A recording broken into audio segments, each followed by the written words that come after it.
dumaan ng contest eh. Kasi wala kang kalaban sa Tacloban.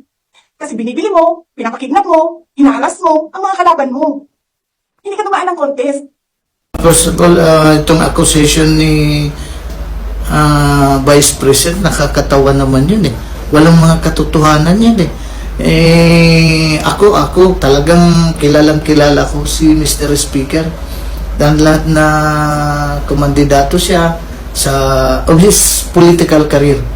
Wala naman siyang kinidnap. Wala naman siyang hinaras ng mga political opposition. Lumalaban siya ng patas. Walang lumalaban sa kanya. Mostly kasi alam naman, nakikita naman yung matulungin siya eh. Hindi naman niya pinapabayaan yung First District of Leyte, especially in our municipality of Tolosa. So, nakakatawa yung mga accusation ni Vice President. Walang katotohanan po. I know and we know, Mr. Speaker, na matulungin siya. I've been watching so many videos of VP Sara circulating online, and napaka-unfair yung mga pinagsasabi niya. She's not here for her to say all those words, all those allegations. Speaker Martin Romualdez, as I have said, siya yung naging congressman namin since 2007. I have been with politics since 2007, and ever since I started in the politics, we have different political beliefs, we have different parties, but never we have experienced any political pressure, any yung mga kidnapping. No, it never happened here in the First District of Leyte. Yung sinasabi na lahat ina-arrange na wala siyang kalaban, it never happened kasi palagi nang may kalaban si Speaker Martin Romualdez, and we are just so thankful with our political leaders on top, with our governor, with our congressman, na dito sa Leyte, peaceful ang election. We have never experienced harassment or any, as what they have said, no political pressure. And that's why parang nakakatuwa na ganito kami dito. Kasi if we will be risking our lives, if we will be experiencing all those na sinasabi ni VP Sara, ba't pa ako tatakbo? Ang bata-bata ko pa. I wanted to have a brighter future. Bakit ko pa pipiliing mag-serve dito kung alam ko na ganito yung nararanasan dito sa Leyte? So, first-hand experience, even if we are not allies ni Speaker Martin Romualdez, we have never experienced political pressure, harassment, kidnapping, or whatsoever that was mentioned, and at the same time, peaceful ang election, peaceful ang politika din dito sa First District of Leyte and some other parts of Leyte. Galit na galit po kami sa pagmumura ng Vice President sa isang dignified speaker like of Congressman Martin Romualdez.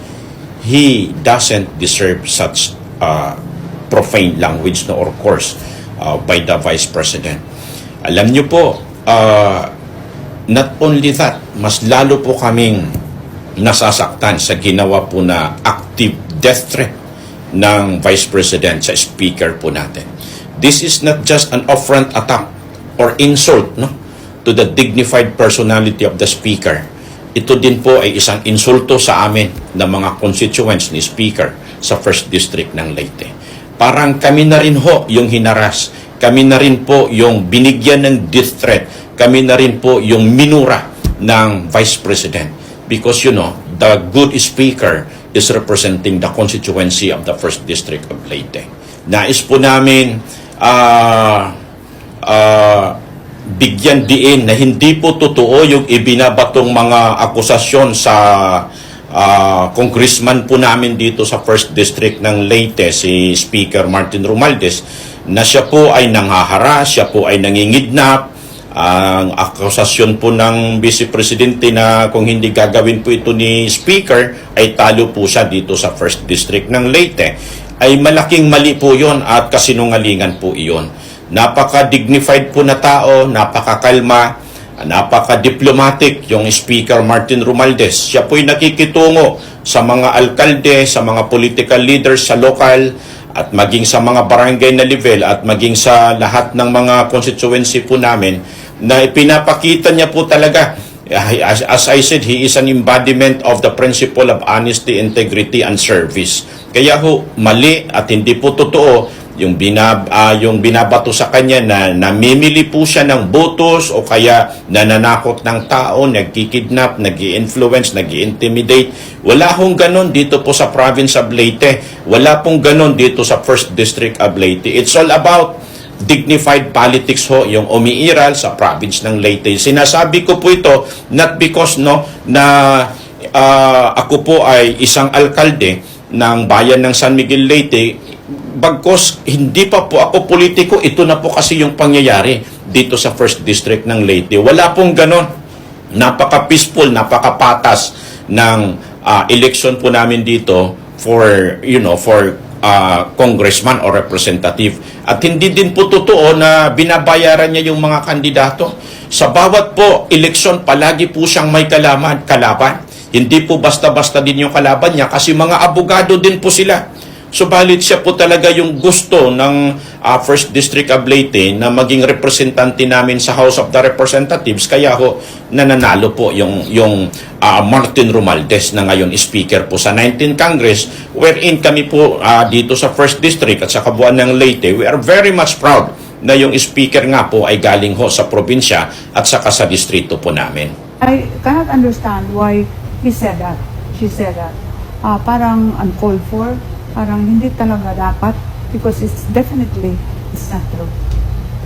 Kasi we know the speaker and we know he never goes to those to the point or to the stage na like what he described. And there are no kidnappings here. There are no wala namang mga ano dito. Whenever he's here, he talks about progress. He talks about what he can do to help, and he really, we can see really his desire to be of service and to help wherever he can. Sa akong kakilala niya, kay politician yun ang akong asawa, tikang pa kaniadto. Huwag yung kumahinumdum nga may kaaway si speaker. Kanang ingon ni Bibi Sara nga, kanang manhat bayaran, dili ka na. Kay during election, kaya naka-experience good ko, wag yun na sila ipanhatag ng mga pagpalit. Sa totoo lang, hindi talaga yan magagawa ng ano natin, ng speaker, yung pagharas ng ganyan. Diba? Kasi sa pagkilala ko kay speaker, hindi, yung ano niya, yung personality niya, hindi yan manaharas. Yung mga allegation na ganyan. Akong pagkita lagi, personalidad ni House Speaker, diri talaga niya kaya magmando o mag-orderhin suga ditong klase nga inin pagsugo nga pagharas, pagpakidnap o ano ito bagandiri ito niya kaya ni akon la pag-observe akong pagkilala kay speaker diri talaga ito niya kaya nga magsusugo. Wala namang kidnapping dito sa amin. Wala naman nag-aaras sa amin dito. Ang election dito mahimyang. Walang trouble. Dahil we respect the speaker. Dahil alam namin ang ginagawa ng speaker para sa kabutihan ng lahat. Wala. For how many years? 21 years ako sa politics. Wala akong naririnig na ganyan. Wala akong wala akong naririnig, wala akong kung maski ano regarding the speaker. Harassment or kidnapping or trouble in election time, wala akong naririnig dyan. Huwag ka mag-alala, ma'am, sa security ko. Kasi may kinausap na ako na tao. Sinabi ko sa kanya, kapag pinatay ako, patayin mo si BBM, si Lisa Araneta, at si Martin Romualdez. No joke. No joke. Nagbilin na ako, ma'am.